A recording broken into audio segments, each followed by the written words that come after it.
Mark, thank you very much for agreeing to speak to us here on our show on Game On. It's great to be here at Supersport Park. We didn't get to congratulate you once you obviously were announced as coach, but congratulations. How has it been? Yeah, it's been pretty hectic. Thank you very much. You know, a lot of my players have been away in Australia on SAA tour, then we've had the Africans Cup as well, so it's been a bit disconnected in the beginning, but it's also given me the opportunity to have a look at a couple of fringe players that we got at our use. So yeah, it's been interesting, something different, but thoroughly enjoying. Why the Titans? What's so special about the union? Well, that was the job that came up, and you know, I always said that I wanted to get away from the game of cricket for 5 or 6 years, and I did that, and I went and worked on my passion in conservation and rhinos in particular. Then I got the opportunity to go to the IPL under Jacques for KKR, and I really enjoyed that. You know, the work I was doing there with the players. I think that's what sort of sparked off the whole thing. And then, you know, Titans' job came up, and you know, I thought to myself, geez, what a great opportunity to work with a fantastic franchise, a very professional franchise with some great players, great internationals, great youngsters coming through as well. Must admit a little bit of pressure because of the 2 trophies that they won, but there is one more up for grabs, so 3 would be nice. But yeah, I would never have taken the job if I didn't feel that there was some sort of value that I could add towards that dressing room, and hence me being here. You spoke about a couple of the fringe players that you've had a chance to look at. A lot of players have joined from, I suppose, Lions and Cobras over the past 1 or 2 seasons. What does the new look Titans look like in terms of players, senior and junior? To be honest with you, we haven't sat down and gone through our specific teams, but you know, I look at a couple of players around Lungi Ngidi, Junior Dala, Daniel Sunkuba coming in, Lucy Sabota as well. So I've got a lot of guys who have done fairly well in other franchises as well. And a couple of players who maybe have come here to try and have a bit of a change of mindset and resurrect their careers. So the challenges are different throughout every individual and within the team. So it's just up to us to try to create a nice environment for those guys to come in and perform their skills. And you obviously have the seniors captain, Henry Davids. Also, Albie Morkel was captain for a couple of matches last season. It's always good to see that they're staying at the franchise and still have a lot to offer in the game. Yeah, you know, you can't sort of create a team by just bringing in a whole bunch of youngsters. You need those senior players driving a culture, and the culture in the dressing room is very strong. And it's very easy for me to come in and just have a look at the culture and see how it all works. It has been working, and hence the 2 trophies from last season. So those are the sort of guys that are going to drive that whole culture. I'm not here to try and change that.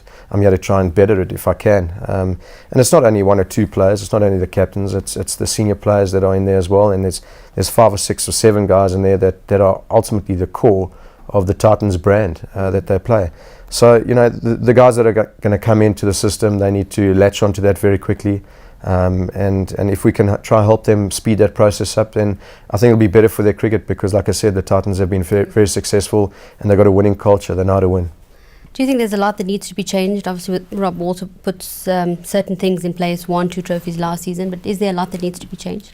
Well, probably not. Not a lot of changing. I mean, you know, I've got to come in from my own perspective and try to create fresh ideas. Guard against maybe a little bit of complacency. Not saying that there is, but there might be a tendency to be a little bit complacent after having dominated the season last season.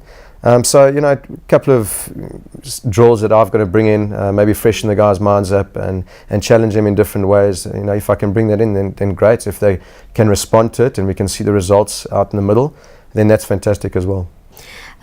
You played for a very long time, I suppose, in one era and then another era, and the game has evolved a lot. Do you think that we need to evolve the game more in South African domestic cricket a lot?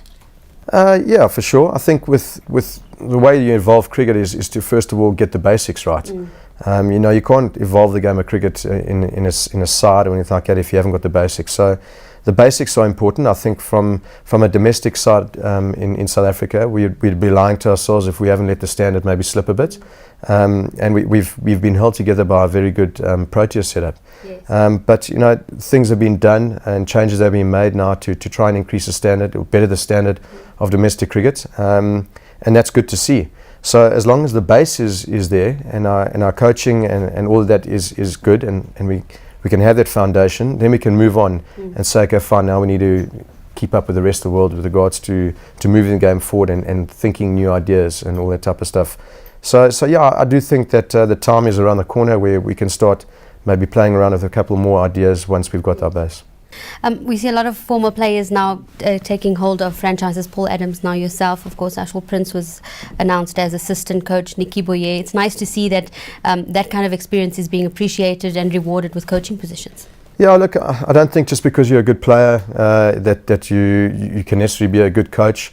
I think you probably have had to gone through quite a few things in order to have that experience to be able to coach. I mean, I've found out now that coaching is not only about getting the nets and saying this, your cover drive is not right and we've got to fix this.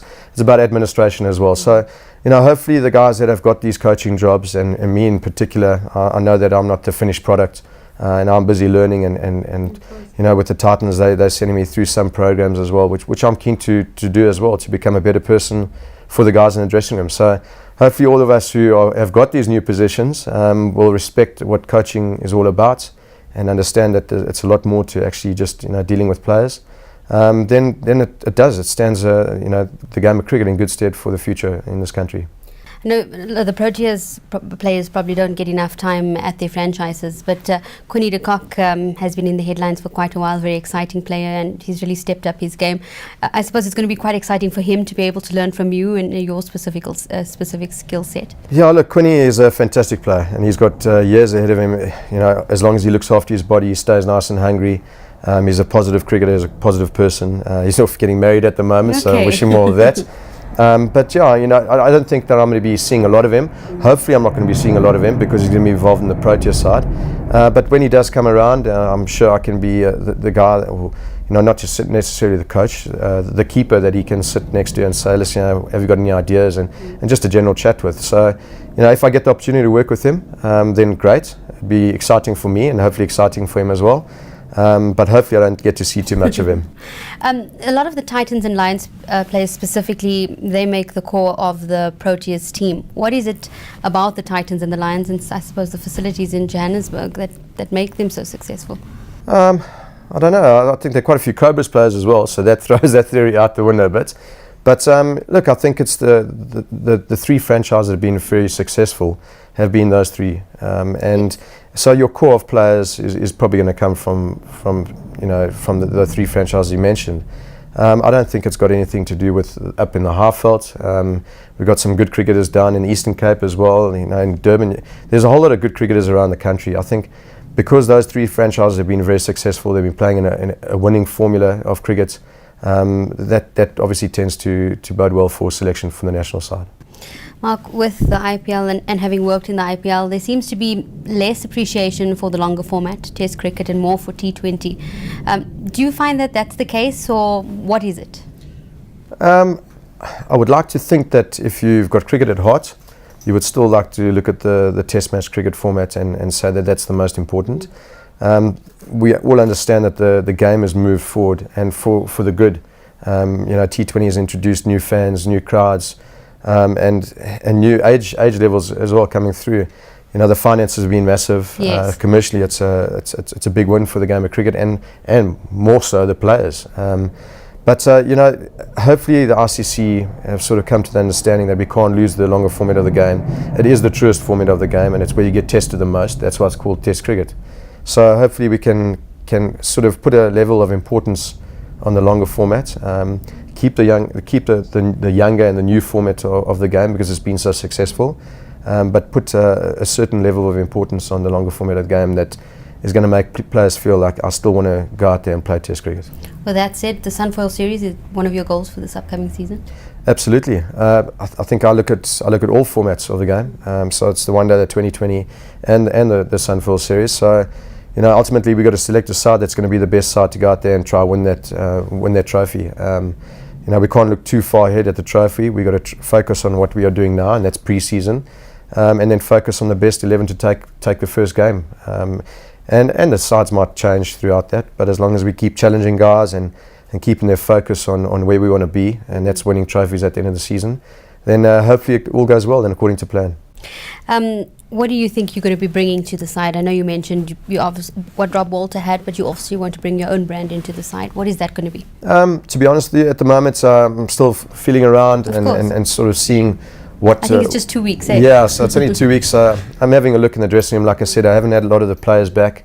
They all started coming in drips and drabs now. So I'll have a look at the dressing room, probably a little bit quiet in the beginning, and sort of suss out where I could add value and where I need to keep quiet and just let things sort of go along as they have been going, because like I said, it's been successful.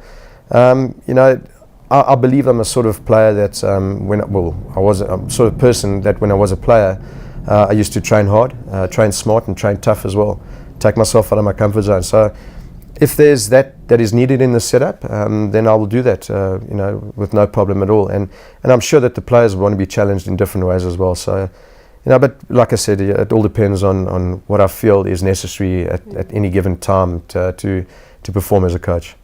With that said, who is the best coach that you've played under, and can you maybe take from those kind of experiences and put it in here? I've been under 15 coaches, and all of them have been good in certain areas. It's difficult for me to pick out one in particular. I've been on the one end where it's a quiet guy, and the other end where it's a guy who really gives the boys a rev. So, I've picked up a lot of lessons through all these coaches that I've had, and hopefully I can put them all into one big bag and say, listen, let me try and use all that experience that I got. Ultimately, if I look at my sort of character and the way I'd want to be coached, I'd want to be a coach that I always wanted as a player. So that's a question that I always will want to be asking myself: what would I had wanted if I was in that situation? And sometimes you've got to be tough, but sometimes you've got to be soft as well. So try to find the balance. Proteas have a very busy schedule coming up, a very, very tight one. Australia, Sri Lanka, and then the Champions Trophy is back. How is it, I suppose, from your experience, to keep the team together, to keep them focused, mentally fit throughout the next 18 months or so? The Proteas side? Yes. Look, I think we've gone through a long period now where we haven't played good cricket. The guys had apparently had a meeting where they were pretty honest about where they were as a team and where they wanted to be and what they needed to do to get there, which is something that is very pleasing to hear. We've had a good start now with the New Zealand series, but for me the biggest thing was having Vernon Philander and Dale Steyn come back into form and be on the park. So it is. Sometimes you can't control injuries. I think the plus that we've seen in the time off that these two guys have had is that you've got a guy like KG who's come through, and he's shown that he can actually lead that attack. So for him to be in the setup now as well, it looks like a very, very powerful bowling unit. If we can get AB back on the park as well, it's only going to strengthen our batting. It's exciting times, but if we can keep everyone on the field, it'll be great, especially going to Australia. If we can win in Australia, then the world's your oyster, and hopefully we can start creeping back up to where we should be, which is at least in one or two in the world. It was a very, very difficult time, obviously, with you out, Graham, Cullis, losing quite a few of the senior players. Do you think this rebuilding phase is taking a bit too long? Look, I don't think it's taking too long. I look at two players, Jacques, Cullis, and a lot of people say, okay, Jacques is the world's best all-rounder that's ever lived, and that people debate that all the time. He was a batter and he was a bowler, so he filled both slots and a slip fielder. To try and replace a guy like that in a year or two, you're not going to do. No side in the world's going to do that. Sometimes that takes 10, 15 years to replace. So we've got different sort of strategies that we've got to put in place now to accommodate the lack of bowling that we might have, or the lack of a batter that we might have. So that is always going to be very tough. And then the other side, Graham as a captain. Graham was a great batsman, but also a great captain. And we've sort of mixed and matched with the captaincy, and we haven't really found our feet. AB taking over his captaincy now, he's not on the field at the moment, so we might be a little bit unstable with regards to that. So as soon as we can get AB into that role and him learning in that role as well and leading the guys, then that'll be better for us. The two players that I mentioned, you can't just take them out of the system and expect everything to just be rosy for the next year or so. It's going to take time for us to get that whole system right, and the guys confident in those new positions that they've got. I suppose another one of those issues was the batting order, the top order specifically, and the positions that we're trying to put players in. Does Quinny open? Where do we place AB 3, 4? Does Hashim come in at number 2? Those are all very, very difficult things to have to figure out, and you have to try those combinations on the field to be able to figure it out. They're not difficult decisions if you got cricket at heart. Just for instance, Quinny. Not to say Quinny can't open the batting, but if he's going to keep, then I wouldn't have him opening the batting. And secondly, because he opens in one-day cricket, he gets to face a second new ball and he can go out there and really take the game away from his side. Same sort of role that what Adam Gilchrist did for Australia. That's one side of the sort of argument. The other side of the argument is you've got Dean Elgar, who there's no reason why Dean should be left out the side. He's injured, and he was the man in possession. And when he gets fit again, he comes and he fits straight back into the side. So that means Quinny has to move down. So you just got to take it from whence it comes from some people who are saying he must open the batting now, and that he can open the batting, but it's not going to work for him. Batting him at 6 or 7 is the position where he's going to be most dangerous, and also understanding that if he spends 2 days in the field as a wicketkeeper, it's unfair for him to have to go and face a new ball when there's 10 overs to go in a day. So yeah, like I said, you just got to take it from where it comes and think about it from a cricket perspective. Something that we saw with the English series is the top order. Up until, I suppose, number 8, they can carry a game in terms of batting. Even your number 7 could win you those innings that you need, or those runs that you need at the end. Where are we losing that in our batting? Our batting, I think it might be a little bit of neglect of guys not getting out and actually doing the job, having throws in nets and batting to bowlers. Sometimes you can focus too much on what your main job is, and that's bowling, especially if you're not in form, and then your sort of batting starts to slip. So I think it's up to everyone. I think it's up to the management, the coaches, the players, probably mostly so, to understand that they maybe are missing out with regards to batting. At the IPL, they don't bat. A lot of them are just the bowlers, or they maybe sit on the side of the field for 2 months. So that's also difficult. Yeah. But yeah, I'd like to think that if they're going to be playing for South Africa, that they get up and they go do the job, and that means batting as well, because like you say, your tail can win you a game if they stick around with one of the batters. 50, 60, 70 run partnership. We saw it, my last tour to Australia when JP managed to stick around at the tail and get the runs that he did. That won us the Test series. So yeah, there's a lot of value in our batsmen down the order, putting in a lot of hard work, and to be honest with you, when I had the opportunity to work with him in Durban, the guys are putting in some good work. So it's good to see. You mentioned KG and the exciting youngster that he is. We had a chat to Gordon from the Lions, and he said KG shouldn't be mollycoddled. He must play all the games that he can play, and that's the best way he can be. As a coach, do you believe that's true? That's the only way you become better, the more games you play, or should you be kept away from some series? Look, I think there's value in both. If KG's got a niggle and we need to look after him for South Africa, I'd like to think that we're going to look after him. He is still a youngster. We need to understand that, so he needs to find his game. Although he's probably streets above where he should be as a youngster now, he's still learning, which is exciting, because imagine the bowler is going to become in 5 or 6 years' time. So that you always got to bear in mind that you're not looking after an older player, you're looking after a young player. So yes, I agree, he's got to get out there and bowl the overs, but also understanding that we got to look after him in certain instances when maybe he does have a niggle or so, and realise that he's a big cock for South Africa, and a rested KG with good knowledge on his own bowling is going to be of great value for us in 5 to 10 years' time. Do you think we're on the right track, nevertheless? To be honest with you, I'm not too sure what's going on in the camp with regards to the resting of him or the managing of him as a player. I see that he has rested once or twice, and I'm fairly happy with that. As long as he bowls, and when he does bowl, he bowls at the right intensity and not just bowls for the sake of bowling, then I'm happy that he's moving forward in his game. Well, on the right track in general with the Proteas, and where we're going in terms of these very difficult couple of months? Yeah, I think we are on the right track. We need things to go our way. We need Dale and Vernon to stay fit. We need them on the park. Need them to be confident as well. Our batting, I think, we'll come right. We'll come good. We need to get the injuries sorted out. Elgar needs to get back in there. He's a little feisty bugger that we're going to need in Australia, and AB speaks for himself. So if we can get those guys back in the team, and the team nice and hungry, which they are at the moment, then I've got no problem with the way that we should go. Just 2 more questions. Obviously, lots of pressure on Russell Domingo, but I'm sure you've worked with him quite a bit, knowing the kind of character he is. What do you think about that? Look, I think a coach is very important. You say he's under a lot of pressure. I think any coach is under pressure if the sort of performances aren't up to scratch.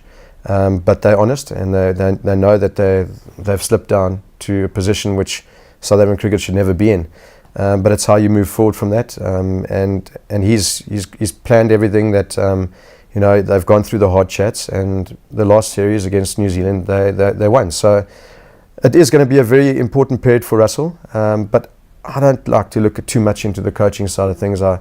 It's an important part for the players to play as well. Those are the guys that need to stay challenged, that can come from Russell, but they need to put the hard work in and challenge themselves mentally as well. It's going to be a tough couple of months for them, and they need to bond together as a team and get through that. Thank you very much for being with us here on the show. Wish you all the best for the season. We'd like to see a couple of trophies. Maybe we'll have you in studio with some of those trophies. Thank you very much.